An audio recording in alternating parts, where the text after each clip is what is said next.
What if I told you that beneath the barbed wire and guard towers of a Nazi prison camp, Allied prisoners built something so audacious that it would make the Underground Railroad look simple? We're talking about a network so sophisticated that it helped hundreds of POWs vanish into thin air right under the noses of their captors. Today, you're going to discover how ordinary soldiers transformed into master escape artists, architects, and intelligence operatives, creating what might be the most ingenious prison break operation in human history. Picture this. You're a captured Allied airman, thousands of miles from home, surrounded by machine gun towers and German shepherds. Death seems more likely than freedom. But instead of giving up, you and your fellow prisoners decide to do something impossible. You're going to tunnel your way out of hell itself, one spoonful of dirt at a time. This isn't just another escape story. This is a tale of human ingenuity at its absolute peak, where desperation meets brilliance in ways that will leave you questioning everything you thought you knew about what's possible. The story begins in 1943, deep in occupied Poland, at a place that would become synonymous with the impossible. Stalag Luft 3 wasn't just any prison camp. It was specifically designed to be escape-proof, housing the most troublesome Allied airmen who had already proven their knack for getting out of supposedly secure facilities. The Germans thought they had finally built the perfect cage. They were about to learn just how wrong they could be. The camp's location seemed strategically perfect for the Germans. Situated in sandy soil that would collapse easily if tunneled through, surrounded by dense forests that offered no clear escape route, and staffed with guards who had experience dealing with previous escape attempts. The commandant, Friedrich Wilhelm von Lindener, was no amateur. He understood that these weren't ordinary prisoners. These were pilots, navigators, and bombardiers. Smart, resourceful, and absolutely determined to return to the fight against Nazi Germany. But what the Germans failed to anticipate was exactly what made these men so dangerous in the first place. These weren't just soldiers. They were problem solvers. Engineers who could calculate trajectories while dodging flak. Navigators who could find their way across hostile territory using nothing but stars and intuition. Radio operators who understood complex technical systems. When you put minds like these together in one place, with nothing but time and a burning desire for freedom, something extraordinary was bound to happen. The man who would become the mastermind of this operation wasn't what you'd expect from a typical action hero. Squadron leader Roger Bushell was a South African-born RAF officer whose sharp legal mind had served him well before the war. But captivity had changed him. During a previous escape attempt, he had witnessed the execution of fellow escapees by the Gestapo. This wasn't just about getting home anymore. This was about striking back at the Nazi war machine in the most audacious way possible. Bushell's vision was breathtaking in its scope and ambition. Most escape attempts involved one or two prisoners making a desperate dash for freedom. Bushell was thinking bigger, much bigger. He wanted to break out 500 men in a single night. Not just break them out, but give them real chances of making a home. This would require something unprecedented in the history of warfare, a complete underground infrastructure that could rival anything built by free engineers on the outside. The operation would be called the Great Escape, but that name doesn't begin to capture what these men were actually building. This wasn't just about digging holes. They were constructing an entire shadow civilization beneath the camp, complete with manufacturing facilities, intelligence networks, and logistics operations that would make modern corporations envious. Every aspect of this undertaking required innovation, precision, and a level of coordination that seemed impossible under constant surveillance. The engineering challenges alone should have made this project impossible. The sandy soil that the Germans thought would prevent tunneling actually became part of the solution. The prisoners discovered that while the sand would indeed collapse easily, they could reinforce their tunnels using materials scavenged and manufactured right under their captors' noses. Bed boards became tunnel supports. Tin cans were transformed into air ducts. Even the prison camp's own electrical system was tapped to provide lighting for the underground workshops. 3 separate tunnels were begun simultaneously, each given a code name that reflected both British humor and operational security. Tom, Dick, and Harry would each be dug from different starting points within the camp, providing multiple escape routes and backup options if any single tunnel was discovered. The scale of this undertaking was staggering. Each tunnel would need to extend over 300 feet underground, deep enough to avoid detection by the German guards who regularly probed the ground with metal rods. But the physical construction was only part of the challenge. These men needed to disappear tons of sandy soil without leaving any trace above ground. They developed a system so ingenious that it became the stuff of legend among prisoners throughout the German camp system. Small bags sewn into trouser legs allowed diggers to carry soil out of the tunnels and distribute it inconspicuously around the campgrounds. Every grain of sand had to vanish without a trace, scattered so naturally that even the most observant guards would notice nothing unusual. The psychological warfare aspect of the operation was equally sophisticated. The prisoners understood that their German captors were human beings with their own routines, blind spots, and weaknesses. They studied guard patterns with scientific precision, noting when attention was most relaxed, which guards were more observant, and how to time activities to avoid detection. Some prisoners became masters of misdirection, creating diversions and distractions at precisely the right moments to allow tunnel work to proceed unnoticed. Meanwhile, other specialists were solving problems that would challenge professional intelligence agencies. How do you forge identity documents when you have no access to proper paper, inks, or printing equipment? How do you create civilian clothing that will pass inspection when all you have are military uniforms? How do you manufacture compasses, maps, and other navigation tools using nothing but scavenged materials and ingenuity? The forging operation alone was a masterpiece of improvisation and skill. Documents were created using everything from beetroot juice for red ink to pencil, lead mixed with fat for black ink. Official stamps were carved from rubber boot heels. Paper was manufactured from wood pulp and other organic materials. The attention to detail was extraordinary, with forgers studying captured German documents so thoroughly that they could replicate even minor imperfections that would make their fakes appear authentic. Civilian clothing presented its own unique challenges. Military uniforms needed to be converted into believable civilian attire that would allow escaped prisoners to blend in with the local population. This required not just tailoring skills, but deep knowledge of German and European fashion trends, social customs, and regional variations that might give away a disguised prisoner. Some men became experts in dyeing fabrics using materials as unlikely as brick dust and crushed berries. The intelligence gathering operation within the camp was equally impressive.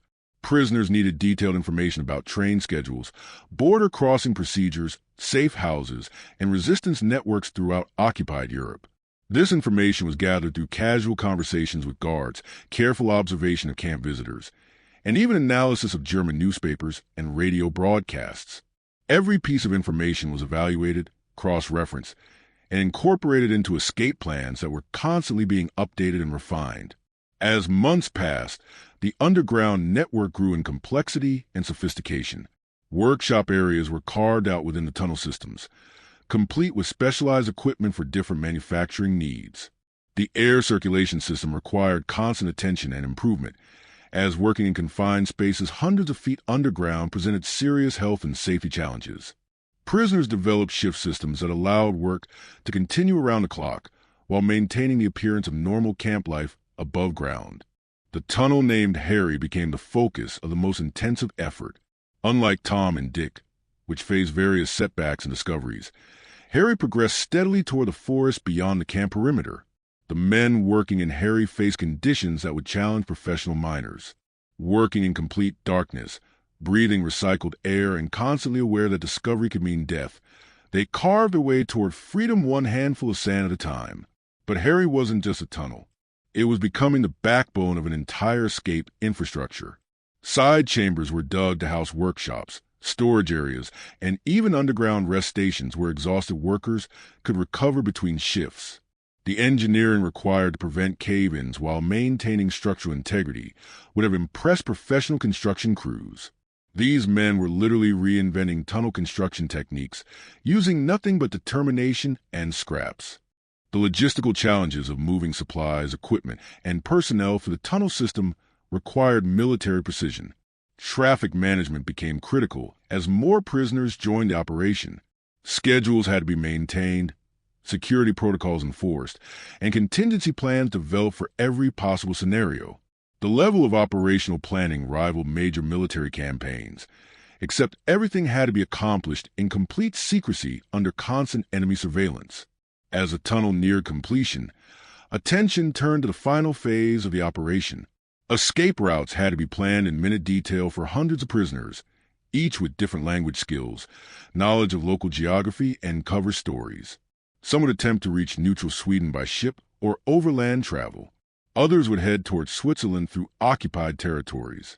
A few would even attempt the seemingly impossible journey to Gibraltar and eventual passage to Allied territory. The diversity of escape plans reflected the international nature of the prisoner population.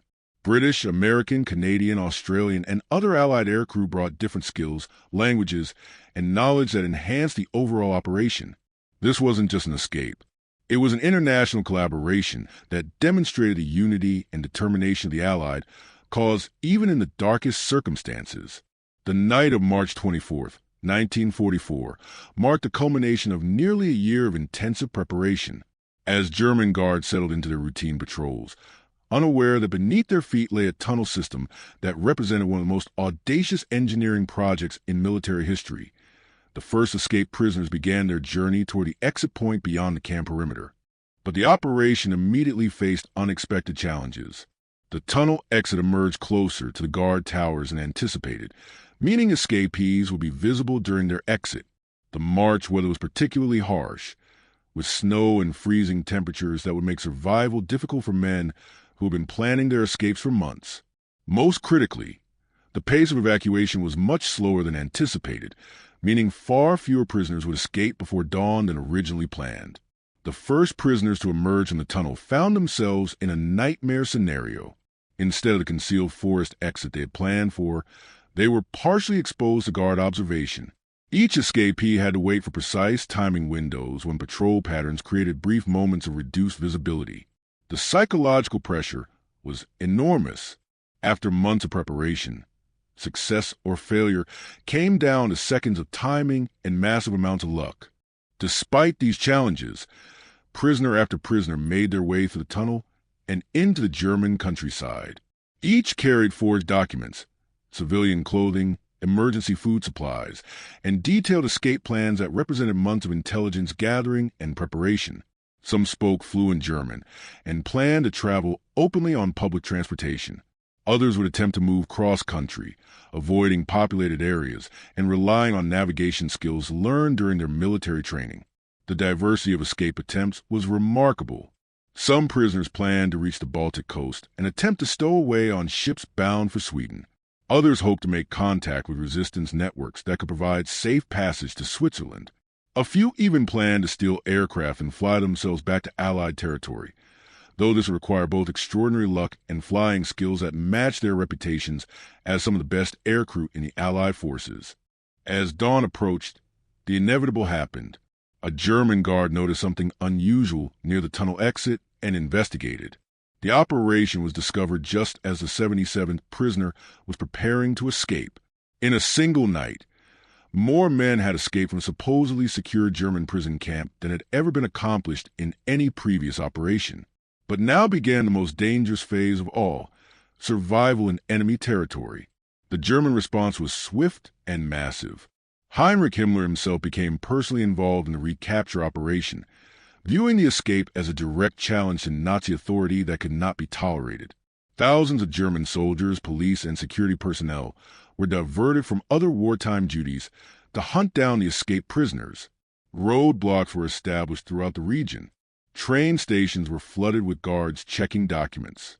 The entire German security apparatus was mobilized for what became one of the largest manhunts in wartime history.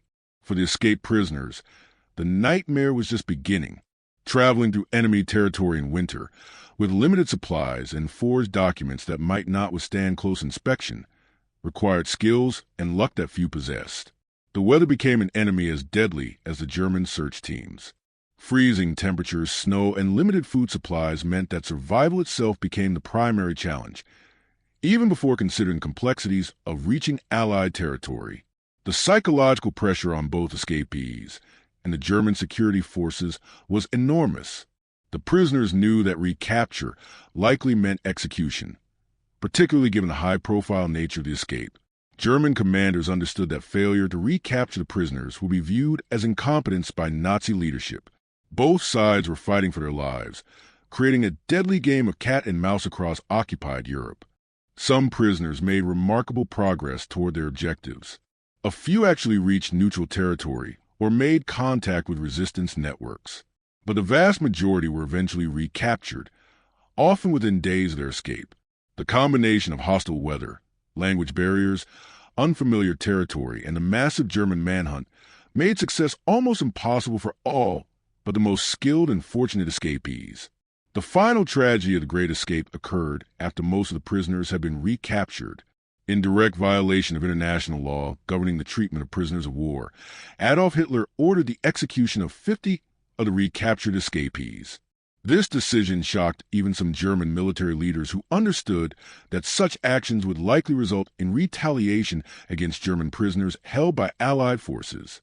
The executions were carried out by the Gestapo rather than military personnel, an attempt to provide some legal cover for what was clearly a war crime. The murdered prisoners represented an international cross-section of Allied aircrew, including British, Canadian, Australian, and other nationalities. Their deaths galvanized Allied determination to hold German leadership accountable for war crimes after the conflict ended. But the Great Escape had accomplished something beyond the immediate goal of returning prisoners to Allied forces. It had demonstrated that Nazi authority was not absolute, that determined individuals could challenge the system even from within its most secure facilities. The operation had tied up enormous German resources at a critical point in the war, diverting attention and personnel from other military objectives. Perhaps most importantly, it had shown that the human spirit could triumph over seemingly impossible circumstances. The engineering accomplishments alone were staggering. Using nothing but improvised tools and scavenged materials, the prisoners had created a tunnel system that would have challenged professional construction crews with modern equipment. The manufacturing operations had produced documents, clothing, and equipment that met professional standards despite being created in secret workshops beneath a prison camp. The logistics and coordination had rivaled major military operations while being conducted under constant enemy surveillance. The intelligence gathering and operational planning demonstrated skills that would have impressed professional spy agencies. Every aspect of the operation required innovation, precision, and teamwork that seemed impossible under the circumstances. The prisoners had essentially created their own underground railroad, complete with all the infrastructure necessary to move large numbers of people through hostile territory. Today, the Great Escape stands as one of the most remarkable examples of human ingenuity and determination in the face of seemingly impossible odds. It demonstrates that creativity and collaboration can overcome almost any obstacle, that ordinary individuals can accomplish extraordinary things when working together toward a common goal, and that the human spirit refuses to be broken even in the darkest circumstances. The legacy continues to inspire people facing their own seemingly impossible challenges.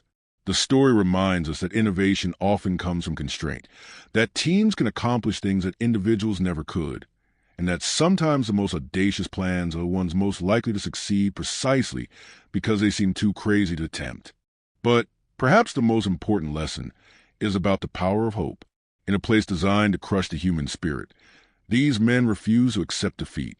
They transformed their prison into a workshop, their captivity into an opportunity, and their desperation into determination. They proved that as long as people refuse to give up, as long as they continue to believe in the possibility of freedom, no cage is truly escape-proof. The Underground Railroad they built wasn't just about tunnels and forged documents. It was about the connections between human beings who refused to let circumstances define their possibilities. It was about the networks of trust and cooperation that can emerge even in the most hostile environments.